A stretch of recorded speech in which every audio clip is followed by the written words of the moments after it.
Hello, hello, and welcome to Keybard. I am Tembi, and today I'm so excited to be speaking with advocate, consultant, and educator Will Green II. Yay! Hey, So, Timmy. hey, so before we get started, I'm going to tell y'all a little bit about Will Green II, okay? He's got more than 28 years of experience in education and youth development as a teacher, program director and developer, mentor, and coach. He's the owner and operator of Tremani Solutions, LLC, an educational consulting company that focuses on building cultural and racial literacy and addressing cultural and racial conflicts in schools.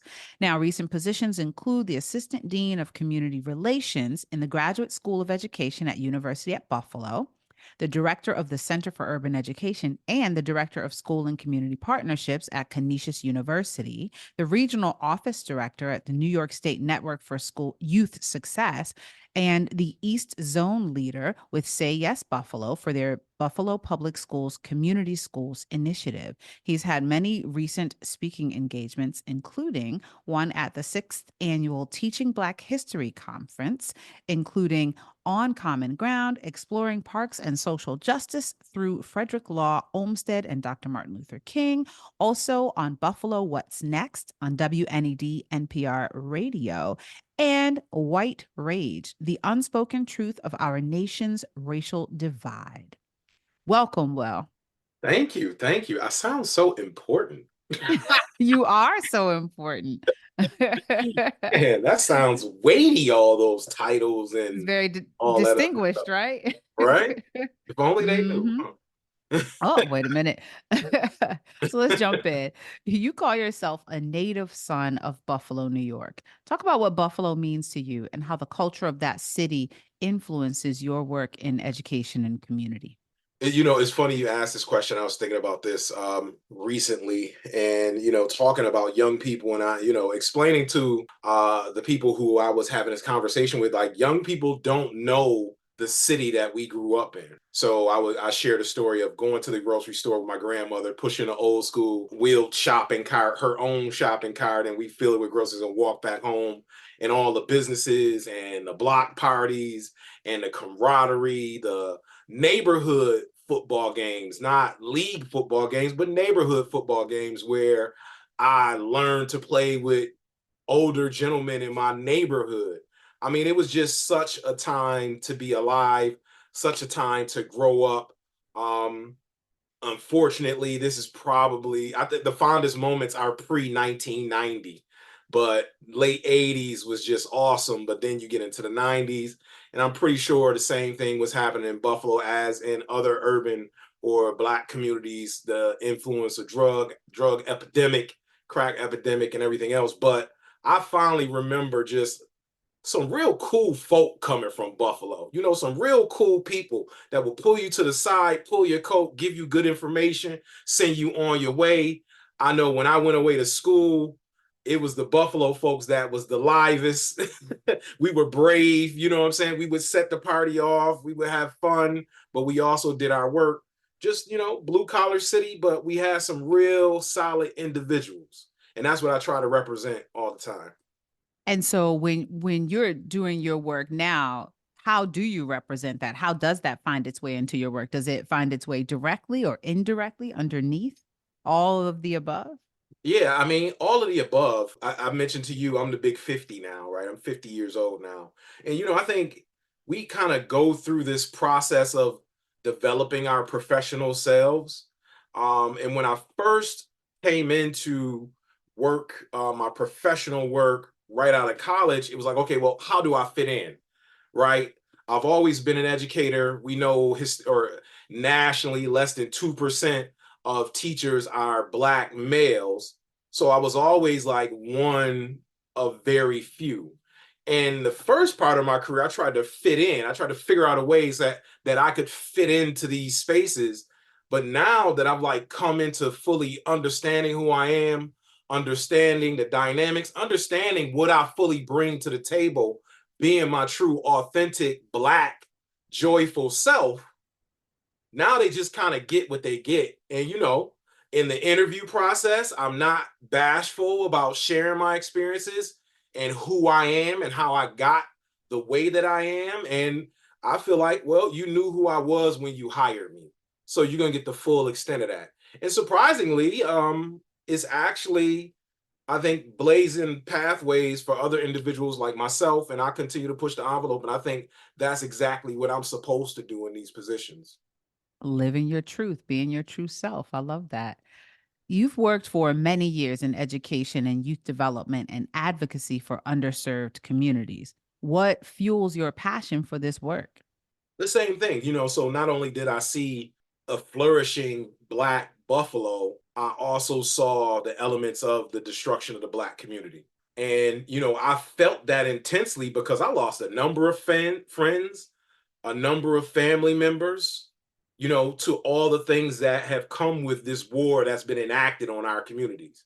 So I feel like I owe it to them to represent for them and to show folks like, hey, listen, you might think that I'm different, but I'm actually number one standing on the shoulders of these giants before me, but I'm also carrying all the individual pieces of those unknown folks who poured into me along the way. And that's my peers, that's elders, that's family members. I mean, I feel like it's my mission and my duty to represent the best of what my community has to offer. You work in spaces and you bring cultural competency to those spaces. What is cultural competency and how do you use it in the work that you do with educators and school administrators? Oh, so this is it's interesting, right? Because we talk about cultural competency, and often what I tell people is like, well, we had to give this thing that is essentially humanity, right? How are we valuing the humanity in others, right? To me, that's cultural competency. But we had to package it in a framework, which is interesting in itself. But cultural competency is seeing the value of everyone else's humanity. They are an individual. They have something within them that is beautiful. They have things about them on the outside that are beautiful. And we don't even necessarily have to agree that it's beautiful, but we do have to agree that it exists and we should make space for people to shine. So we package it as cultural competency, but in essence, what it really is seeing each other as a part of this human group, this human culture, this human race, and making space for individuals and not trying to stop they shine, not getting in the way of that. Cultural competency is saying it's not all about you. There are other ways to see things on the planet and or universe or megaverse, and your way is not the only way. Make space for other people and their values. You don't have to agree, but you should respect it. I mean, I think in essence, that's a quick definition of cultural competency. You talk about packaging cultural competency. Why do you feel that cultural competency had to be packaged in the first place? With so many things, I think that we've been through a time, right? I mean, so often, you hear folks, man, well, if I was living during that time, I'd have done this. Well, guess what? Here you go. It's right here in your face. So instead of you telling us what you would have done during that time, all we have to do is look at what you're doing now. We got Trayvon Martin, George Floyd, 514 racist shooting massacre in Buffalo, New York, right? Which hit home. I went to school in Cold Spring, still got friends in Cold Spring, deeply impacted by that. So, why do we need to package it? Because clearly it's folks out here who do not value the humanity in others. And we need a way to transfer this information over to them. It is astonishing how at some points it's so simplistic, but when you see what we're up against, it's just so complex. And in order to make it attainable, we do have to figure out a way to teach others the humanity about humanity, which I think is a connection to who we are as Africans in the first place. Can't tell me Africans wasn't the first teachers because we still teaching today. That leads me to trauma informed care. Ooh. How do you use that in your work with communities? Here's the interesting thing. I think I said Africans were world's first teachers, and my first professional role was as a teacher. And there were some things certainly that I had to learn along the way, but there were some things that I just innately knew about transferring information into young people or groups of young people. There's just things I innately knew how to connect, right? Like it was almost in my DNA. So for me, when I learned about trauma informed care, it was almost like an aha moment because it was something that spoke specifically to my own experience and some of the things that I had to learn by myself to conquer some of the trauma that I had encountered as a young person. So now it's almost like me being able to share that experience with others, number one, so they know how to come into situations and acknowledge the trauma they've experienced themselves. Number two is not placing blame on behaviors for individuals that you're trying to work with. It's a sense of understanding that, yo, this person has dealt with something traumatic recently or historically in their family network. So when you come in with that type of information, then you know that you got to ease into these things, and it's not someone intentionally being mean or intentionally being withdrawn. It's because of what they are experiencing or what they've experienced. And that's the first step to that connection. Recognizing that I'm not going to take this personal. This is something that this person has had to deal with, and it's the manifestation of it right here. You've said once in an interview, there's schooling and then there's education. What did you mean by that? Ooh, ooh, ooh. Well, I mean, schooling, you go to school for schooling. And in the classroom, I would say I was always a bit non-traditional. The row seating, the sage on the stage, complete lecture style. Here's the assignment, copy it down, do this, test comes, same information. To me, that's schooling. Like that is wash, rinse, repeat, wash, rinse, repeat. To me, education is inspiring because it impacts not just the skill base that you acquire in a school setting, but it also impacts how you take that information within the school setting and apply it to different areas in your life. Apply it to how you see the world. Schooling can prepare you for a job, it can teach you skills. Education prepares you for your life and beyond. Because, there may be another thing behind this veil of flesh and what we can feel and touch in front of us. So if the mind is right here, as we transition through these other phases of being, we got that oneness, we got that connectivity through education and critical thinking. So okay, so schooling we receive in institutions is what you're saying. And education is something that you develop over the course of your life. Is that something that you can intrinsically be motivated to go after? Is it something that just happens to you culturally? If I want to be educated, if I want to make those connections that you're talking about, how do I go about doing that? Yeah, I think what's interesting is most young people have a thirst for education. I think when children come out the womb, they instantaneously want to learn and pick up more and more information. And what happens is it's the structure of schooling that disrupts that love of learning, right? And I've literally seen this happen. I feel like we are ready made to be educated. And when I come across individuals, and now I'm no longer in the classroom teaching young people through the work that I do with my business, Tremani Solutions, I'm working with administrators and teachers and school districts. I'm still tapping into that long history of wonder for education and wanting to know things that go beyond just this skill base is something that is transformative. I think we all still have that desire to experience that type of education, but unfortunately, the way things are set up now is few and far between. You get the opportunity to wrestle with information in that type of way. Why'd you shift from being in the classroom towards working with administrators and educators? Do you not prefer being in the classroom anymore, or did you feel like it was a natural progression? Yeah, so maybe a bit of a natural progression, but I think early on, what I identified is because I think I went through the traditional thing. I was a classroom teacher. I was put into positions of leadership within the school to develop programming to support students. And then I was like kind of earmarked for administration. But because I had some really valuable mentors who I would say were real teachers and more concerned with education and less concerned with schooling, and I certainly, picked up on that, I knew like I don't think it would work with me in a role in a school as an administrator because administrators were now becoming kind of like CEOs as opposed to principal teachers, you know? So that led me down a really winding trajectory and path that I stayed in the classroom a little bit longer. I was able to get experiences in adult education, teaching. I've taught people literally from like 8 years old to 80. And it all has informed me on how to do better what I do now when I work with administrators and school leaders. So in a way, it was a natural progression, but I wanted to impact schools in a way that I knew I would not be able to do being placed in one school as a principal. So it makes sense that now I'm able to do what I can do. And, you know, people in schools can benefit from my experience and the diversity of my experience as well.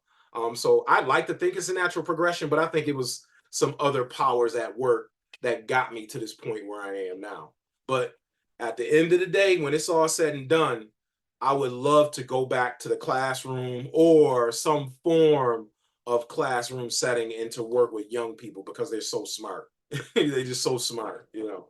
Okay. So you spent 30 years in education and you talk about the powers that shifted you towards a destiny of working with administrators and educators and increasing your impact and expanding the diversity of folks who gain the benefit of your understandings.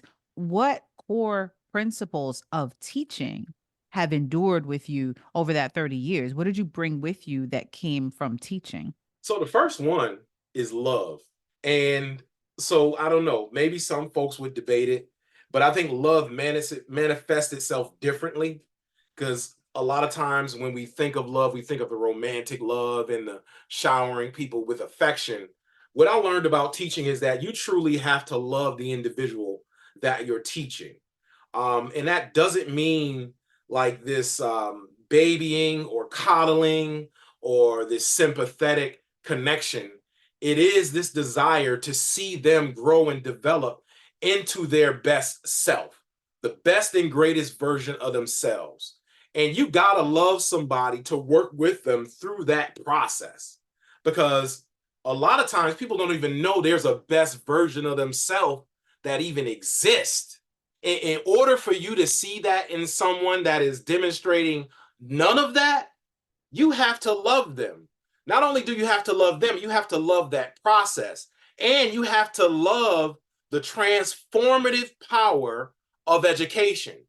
To see that process is a beautiful thing to behold. I would imagine it's probably the next best thing to what a mother feels like when she puts new life into the planet because it's something that it's not a guarantee it happens.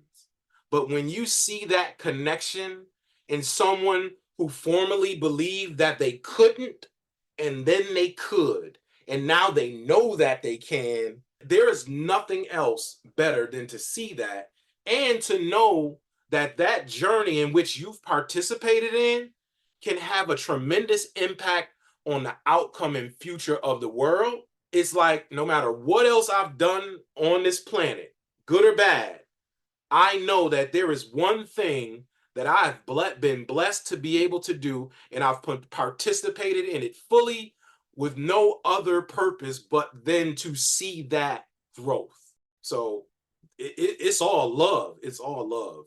That's beautiful. I like that. I like how you made that connection with love and taking it beyond sort of what we typically think love is, and just a love for people and a love for that craft and watching people discover what they're able to do. That's beautiful. So okay, we talked about individuals. Now I want to expand back out to systems. You use a lot of systems thinking in your work. I want you to talk about how examining systems impacts the conversation about inequality in our society. Ooh, okay, that's a doozy. Yeah, just light work for the day. Well, so now this is where you marry, I guess, the spirituality of what I just described and love and the process of teaching and learning, you marry it with a science, right? And I mean, I think that is the gift that I've been given by the universe, higher power, God, whatever you want to call it, is the ability to see on one hand the beauty of it in terms of how it enhances the spirit, but also to acknowledge that there are plateaus, there are steps, there are processes that must be measured and fine tuned to implement the strategy for folks to re-engage themselves with education in a way like they hadn't been re-engaged before, and to continue to push forward to get the outcomes. I think the systems piece, some people understand, oh, we need a system in a step A, B, C, D. And then there are some folks who are like, oh, I just want to kind of free flow.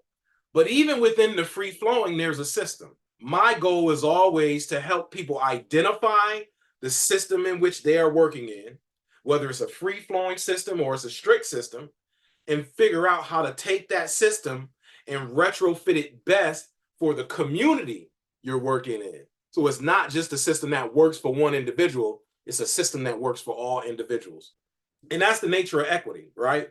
The nature of equity is, okay, well, we need a system. Okay, is that system just working for you and a small group of people? Yeah, that's a problem. How do we adapt and adjust and incorporate other elements into the system to satisfactorily support all of the folks who come through this process, and make sure that we are not stripping them of anything that they bring into the process that is beneficial or could be beneficial to us all? In your experience, what role do community partnerships and collaboration play in addressing systemic challenges in education?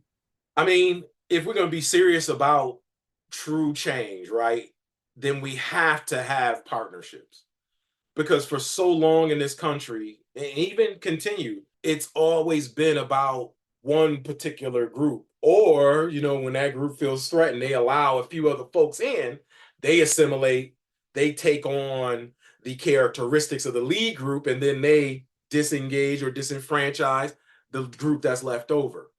So if we're going to be true about creating spaces or creating systems for all individuals to thrive, then we can't necessarily have one group that's left out of it. Now, I would say in a lot of spaces, there are individuals in groups who say, well, we can't continue to allow others to come in and sabotage the work that we're doing. I kind of look at it like this. I would imagine during slavery, enslaved people, there were those who wanted to be free, and there were those who wanted to just switch roles and be the slave master. I have no interest in being a slave master. I have no interest in enslaving others. My interest, because I consider myself a true educator, my interest is in creating a pathway that all individuals can participate in a free society that benefits all of them. And like Malcolm after Hajj, I'm willing to work with anybody who is concerned with helping and supporting my brothers and sisters here in America and abroad. So I think if we try to win a war, I'm not looking for enemies. I'm looking for allies. I'm looking for comrades. So I got to do my due diligence to make sure that there's a vetting process, but absolutely it's all of us or it's none of us. So then, let's say you've removed the obstacles to equity in education, and now education is equitable for all. And you've said that that's your goal, that's what you work towards. What does that system look like? Mm. So here's the interesting thing. What I tell you is it looks like something we've never seen before, nor is it something that we could fathom, because now every individual can reach their true potential. And now it is not a system, because when we talk about equity, we're not just talking about human equity. We're talking about sentient being equity. We're talking about the planet being a part of our community, which means if it's equitable for human beings, then it must be equitable for the planet. And everything that we do must be in concert with building up and restoring the health of the planet we live on, right? Therefore, the future, if it's equitable, then that means all these things are operating in harmony, right? So, what does travel look like on a planet that is in equitable travel for every sentient being on this joint? I don't know. But It starts with creating that space for people to believe and think and know it can happen. And the only way that happens is to not have fear, not have fear of being othered, right? Not have fear of starving, not have fear of having warmth. Then we really get to see what we can do. We might be moving objects with our minds. I don't know. But if we take all the shackles off of everything, then we really get to dream. Then we really get to do. That's fascinating. You're including the earth and all of our environment in the conversation about equity, which I haven't heard done before. So I'm really interested in that conversation. I want to make sure that as we continue this discussion, that's contextualized inside of that, because you make a really good point. What's the point of us even achieving equity on a social level if the planet is uninhabitable? Exactly. And we're countering our purpose if we are not taking that view of equity. Like, how can we just make equity for people who look like us? Even if we get over the whole color thing, now we're going to say, well, okay, it's only equitable for human beings. It's not equitable for the dogs. It's not equitable for the cats. It's not equitable for the flora and the fauna. This is just the baby steps to get to a future that is truly equitable. I think too often we are compartmentalizing equity. We're compartmentalizing what it means to be culturally responsive. And when it gets difficult, we end up going back to where we started. That's how the system always resets itself: fear and difficult, right? We just go back to what we used to. No, what if we continue to push forward? We don't know what that looks like. But if we're talking about the goal being equity, that has to be inclusive of everything that we come in contact, or we are in danger of falling back into where we came from. How do you navigate resistance? You have very expansive ideas of equity, and I'm sure that you include these ideas in the application of your work. So when you receive resistance, like according to what you're just saying, we tend to go back to old habits and old paradigms and old ways of thinking. How do you navigate that resistance and how do you overcome that to bring about change? Okay, so I'm gonna tell you straight up. Harriet Tubman is on my Mount Rushmore of heroes, period. And I ask people this because when they say, well, what happens when somebody, you think Harriet didn't have haters? What did Harriet Tubman do? She just kept doing the work. She just kept doing the work. And if she encountered you and you wanted to be free, you were able to be free. If she encountered you and you were with her and you wanted to be free, but you got a little nervous, she kept pushing forward and pushed you right along with her. I think I'm at the stage of my life, and I can only speak from my experience. I'm at the stage of my life where I've gone through the childhood experience and, excuse me, the teenage and preteen experience of not being sure of myself, not knowing if, oh, well, what if I'm not handsome enough? What if I'm not smart enough? What if nobody will listen? This has been my thing all year. I am 50 years old, and I am confident in the things that I do well, and I'm going to push this thing forward like there is no tomorrow until I'm proven wrong. So let the naysayers naysay, but those who have the energy, the gumption, and the desire to move forward, we're going to move forward together until we can't move forward no more. I don't spend a lot of time. I'm not going to get in debates about right and wrong. You have your own opinion. Why you waste time trying to convince me? I'm not going to try and waste my time to convince you. But those who want to move forward in this direction, let's get busy and do work. That's it. Let's get busy and do work. That's why I like you so much, Themby. Oh, thanks. You get Well, busy and do work. I And you, do. I is it do. Timby or Themby? Oh, I'm so glad you said that. It's both. I'm mad that you just now telling me this. Oh, sorry. Well, you know what? It's an ongoing development. So my name is pronounced Tembi. Mhm. However, when I was about 11 and I learned this, I went to my dad who selected my name and said, Dad, everybody's been calling me Thembi my whole life. I think that I'm supposed to be called Tembi. I've learned that that is the proper pronunciation of my name. And my dad said, well, I don't know what you're talking about. Your name is Thembi.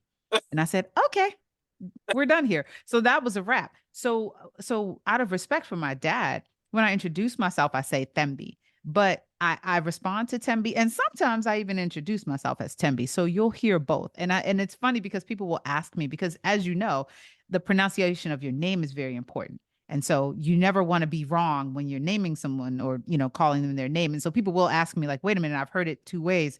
What's the right way? The answer is they're both right. And So you're good.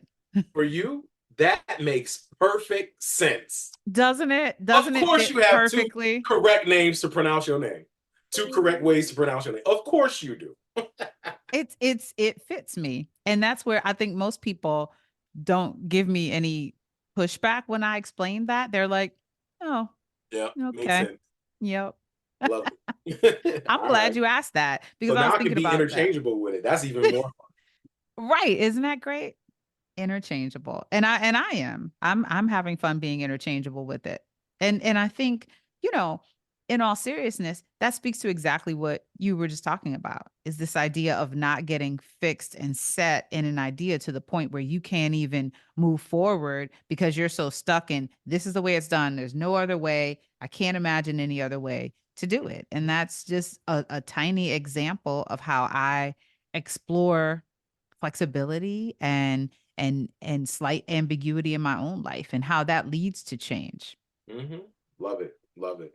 It makes Thanks for asking. perfect sense. It fits me. So I want to shift over to something that happened recently that affected everybody on the planet, COVID-19.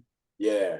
There was a period where for a lot of systems for 2 whole years, folks weren't receiving the quote unquote traditional education. I want to know what you see as the biggest impact that had on our education systems.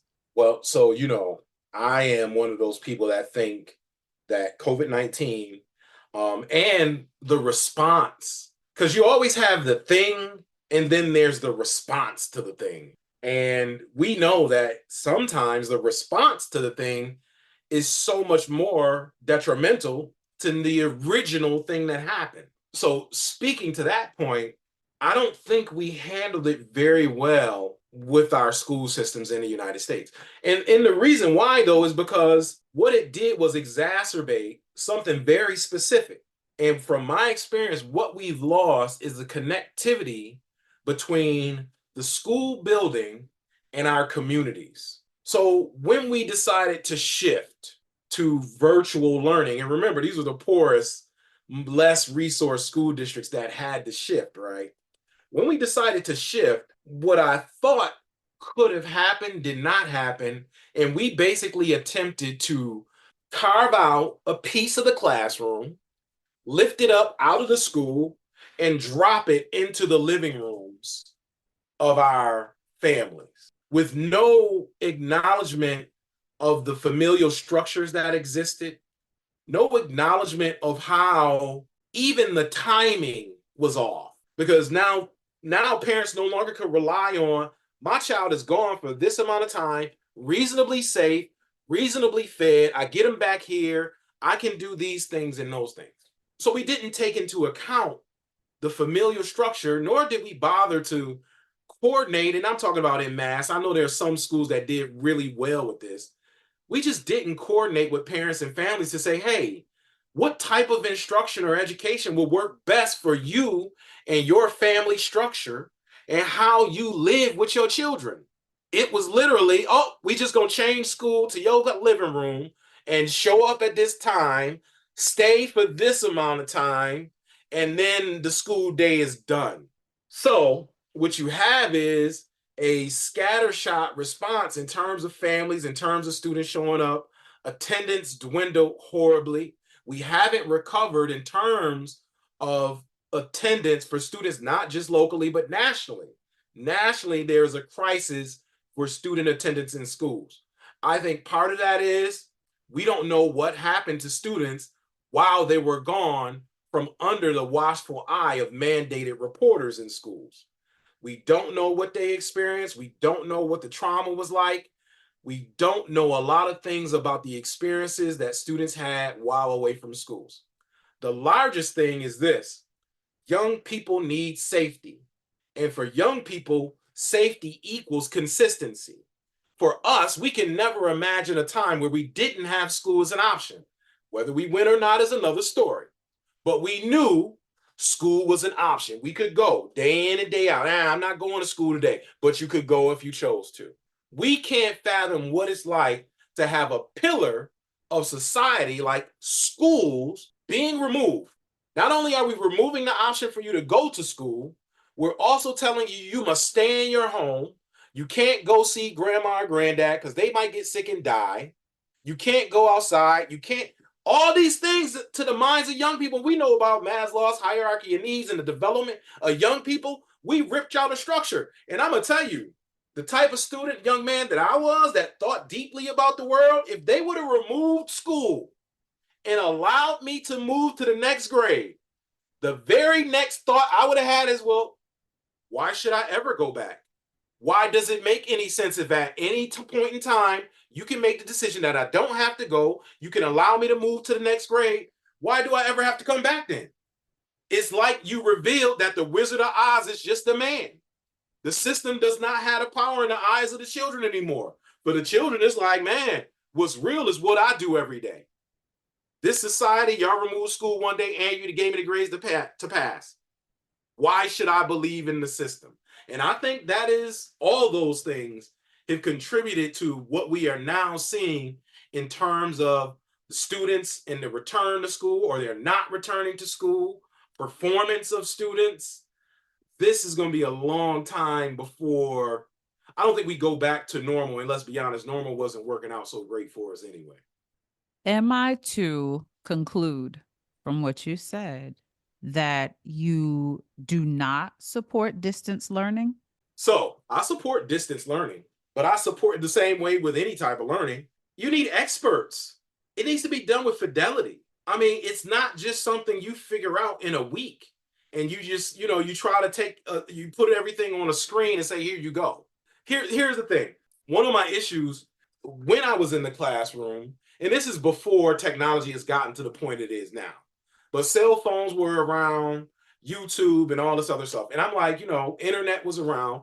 And I'm like, why are we bringing students into school and stripping them of their technology, refusing to use it in a way in which they interface with it every day of their lives?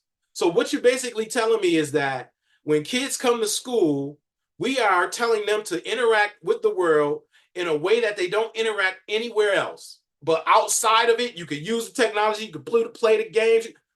Why didn't we take advantage of the technology and use that to interface with students in a way that was academically effective? Sesame Street was created because like, oh, we got television. Well, you know what? We need to educate kids through the use of this technology that's exploding. What happened? Why did we then abandon that idea that, oh, well, technology is doing this, but that's just for fun and school is for not fun? I mean, That that is an incredible perspective. I really, really am intrigued by your point of bringing up Sesame Street and distance learning through television, and you make such an important point because early distance learning was that radio, television, things like that. And so how is it that we're bringing students into classrooms and telling them to push the technology away when as soon as they step out of the building, technology is so present in their lives? And I wonder if a part of it isn't that, like what you said in the beginning of your last answer, which was we need experts. And that it was unfair with I have no argument with the fact that it was unfair to put teachers in a position where 5 minutes after this horrible thing that's happening that's affecting them as well, okay, now you have to be a distance educator. And some of them may have known, but most of them didn't because that's not what they were doing, and there really wasn't any preparation for that. So it's interesting that you indicate that even before COVID-19 happened, we could have been leveraging technology to our advantage, and we weren't. yep. So it sounds like a lot of missed opportunities have been happening in education. Well, and it kind of goes back to that rigidity of schooling, not education. So if the focus was education, then the technology would have been an absolute part of it. And I think you answered the question. The question you asked was, am I a proponent of distance learning? Does distance learning work? Well, you got people making TikToks across the world, teaching people in another part of the world. So I think absolutely distance learning works, but how are we trying to implement it? Yeah, within a system, right? Going back to the systems conversation, how do you implement something like that in a system and not under duress when there's a worldwide health crisis? That's certainly not the way to do it. No, So No, Mm-hmm. pivoting under stress, you're going to yield stressful results. But pivoting when you've already created the opportunities to engage in these ways is just a transition, right? I don't think there was, I guess that was my biggest thing. I was like, when these kids come back, we need to have a symbolic end to the year in which they originally left. So it's a natural transition as opposed to forget about it.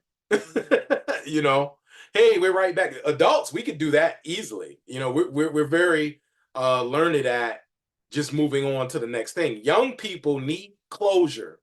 I don't think we've ever provided closure for what COVID-19 and the response to it disrupted for young people. So much happened during that time.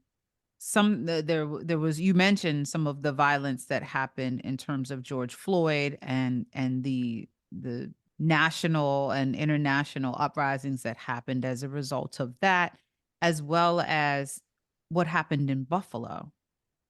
Do you want to talk a little bit about how that impacted education on the local level? Because you talked about trauma, being trauma informed in the work, and how trauma comes in different forms. It comes in an instant thing that happened, some sort of traumatic event that happened, but also there's historical trauma, there's generational trauma. Can you talk about how that that traumatic event that happened in Buffalo played out in terms of education locally? Now, here is where I miss being in a school working with young people because at this point, I get feedback when I do, presentations and workshops with teachers. I ask about how our students presenting. I talk to folks who are still in the classroom, but that's secondhand information for me. With the work I do now, I don't have the opportunity to engage young people in large quantities like a classroom teacher where there's hundreds of kids a year. My experiences now with young people are extremely limited. So I can't really speak to specifically how it's impacting or what it looks like now.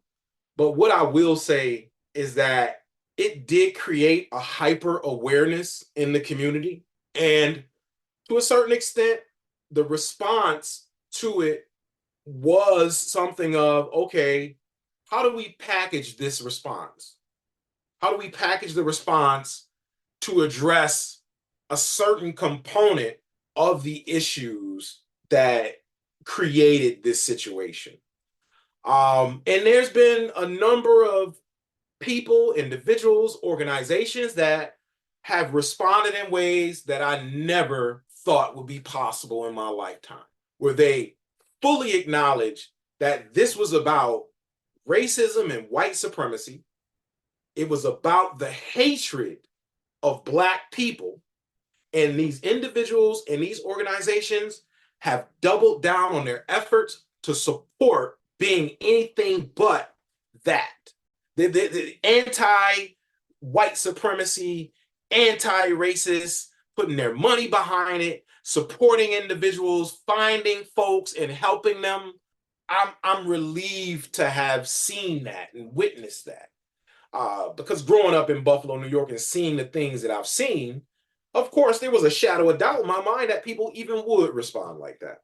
But I will say that due to 400 years of white supremacy and oppression on a national level, on a local and regional level, the same way I said we find it difficult to imagine a free and equitable future, I think some of the notions that people have about what we can do to address that situation is limited.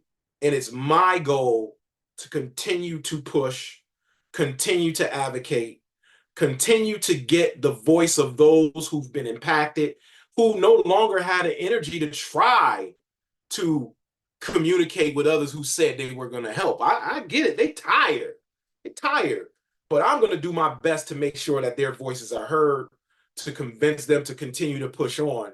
But we got a long way to go. We got a long way to go. And there's some hard truths that are going to have to be faced before we even start to get on that pathway of reconciliation and healing. to get to all those beautiful things I mentioned earlier in my view of equity. We've been focusing on elementary and secondary education in terms of equity. You work in higher education quite a bit, and I'm curious how you see higher education institutions fitting into the conversation about equity. Do they need the same assets and actions to reach equity, or is it different from them for them? Yeah. So being an educator, I primarily on a higher education level, I always work in the liberal arts portion of college campuses, which is where you find um what they say left leaning thought, but it's what is interesting is because of the compartmentalization or siloed effect of higher education, you see these individual professors whose life work is committed to equity in action. You see that they're also kind of, I don't want to say stifled because they do great work, but it has a limit. Now, the one thing I will say about the work that I'm doing at UB now is that there is a dedication to blurring the line between higher ed work and community work and higher ed expertise and community expertise. So no longer are we looking at coming into communities and extracting and saying we want to do it this way. We need to develop relationships before we even come to the community with proposals, grant opportunities, whatever, to give them what they need based on what we can offer to support their efforts. And then through that collaboration, we identify opportunities together.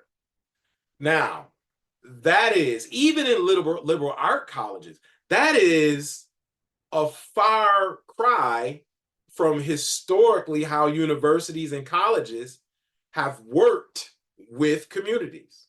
So there's a ton of work to do.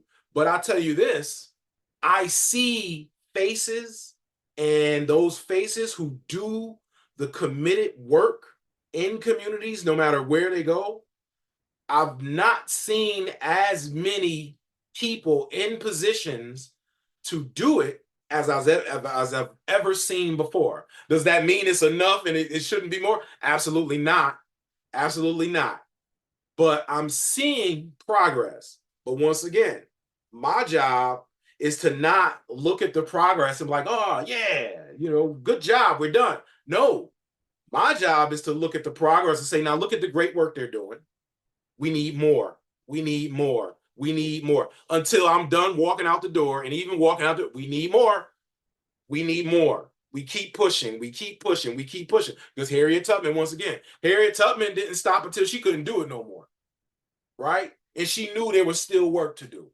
So, same thing for me. And I hope others who think like me in a college setting, we can't be comfortable with what we see now because it's still difficult for me to go to a predominantly white institution and be fully who I am with my kinky fro and my hip hop hooded sweaters. And they look at me differently.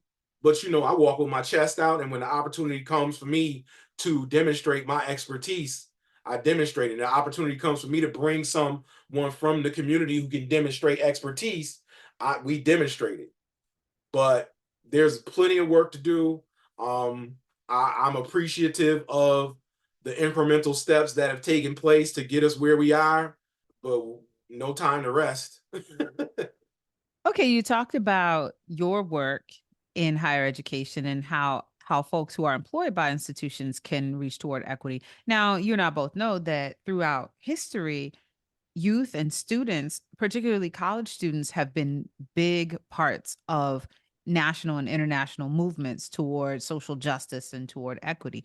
How do you see in, 2024 and beyond, young people and students fitting into that picture of achieving equity?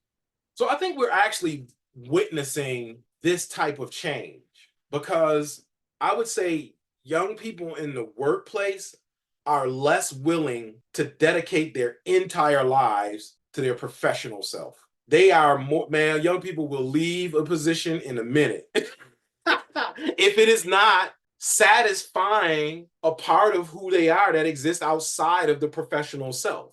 So I think we're seeing and witnessing that. And now with the advent of the internet and the opportunity to say, I could just do this myself. They're creating income and generating wealth through the internet. Now, I think there are still some things that exist that tap into historical inequities to a certain extent there. But I think we see the beginnings of an opportunity for young people to carve out their own path that is so different from what people from our generation had learned about schooling and a job and work. So what I'd like to see is us to get behind young people and encourage them to push harder and go further. We need some policy change. I think we need some systemic change because it's very difficult to be an entrepreneur and you can't afford health care.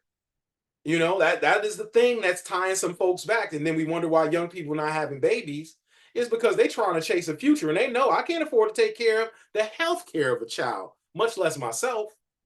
So I think this kind of goes back to that conversation about an equitable society. Like we got a lot of obstacles in the way that if you're not paying attention, you don't see how there are hindrances to that equitable society, but it's a hindrance to the creativity and freedom of thought that young people naturally have. We know they want it, but what usually happens? They get to their 30s, they got a couple kids, like, man, I need some money to pay these bills. And then the cycle begins anew. I think young people are like, listen, I'm not sacrificing the rest of my life for this. And we better heed that, or what's going to be left of us to move forward? You know? At least these are all my thoughts and opinions. The ideas that I share are not the thoughts and opinions of any place that I work for, except for Tremani Solutions. Make sure we get that out there, right? Absolutely. You know. That's wow. Well, that's so great. I'm just so glad I had the chance to have a conversation with you today. Now I want you to tell us what initiatives are you working on or what do you have coming up that you're really excited about?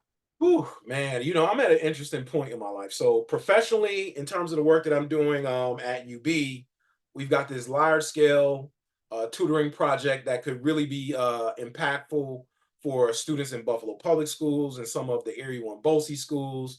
It's in person push in combination with some experts in the field from UB, partnering with some of the schools and the districts that we work with. Virtual tutoring supports, kind of like a homework helpline that students can log into, either scheduled or just drop in hours. And then the final component is we're putting together in person, on campus tutoring opportunities for students. And that's where it'll be more like covering subject level supports or content area supports. So on the professional side, that's something that I'm really looking forward to. We're also doing a lot of work with the Netter Center at Penn in Philadelphia, Pennsylvania, and the work that they do with community schools. So I'm really excited about that. I think that can tap into certain areas of expertise. We can be creative in how we bring supports into the community and how we empower the community to come and take advantage of some of the resources on campus. And there's a willingness on campus to do that. So I'm really excited about this shift in the ideology and the change, and I hope we can keep the momentum moving forward. As for me personally, the work I'm doing with Tremani Solutions, I've learned so much in the work that I'm doing with the districts around Western New York and just the different, varied, and diverse educational environments, working with indigenous populations, working with students who we wouldn't consider to be diverse demographics, just seeing everything that exists outside of the confines of the city of Buffalo is just adding to my toolkit. It's making me a better human being. I'm truly enjoying the opportunities. I feel blessed to be able to do this work. Also, for me, I think it's time for me to sit down and document some of my experiences and share some of my thoughts in various forms of writing. So, I like textbooks and all that stuff, but I do want to do this graphic novel that had in my mind for the last few years. So I'm hoping to find time to do that, slow down a little bit more, and just enjoy life itself.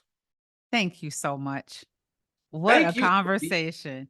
It's always a good time when we talk, boy. I'm Oh, telling you, we should yeah. record them joints and say Timby and Will's Tom. that could be a whole separate podcast for real, right? Yeah, it could be. It could be for real. Mm-hmm. But I appreciate the opportunity. You know, you're one of my favorite people. I mean, you constantly keep me elevating because I'm like, okay, would Thimby go for this? Oh, I love that. Yes. What would Debbie do? Would she be down for it? Yeah. And the answer is often no. No, she would not go No, for she that. wouldn't. Absolutely not. So Nope. I better figure it out. Nope, she wouldn't. So yeah, let me do the same. All Yeah. right. So we're definitely gonna have to return and check in with you at a later point to see what you're up to and how we are shaping the world toward this beautiful inclusive vision that you have of equity of the entire ecosystem, not just the humans, but of any and everything on our planet. Thank you, Will. Until next time. Thank you. Take care. Keyboard is produced, written, and hosted by Temby Duncan. Theme music by Psycho Sid. Visit us on Instagram at keyboard_IG.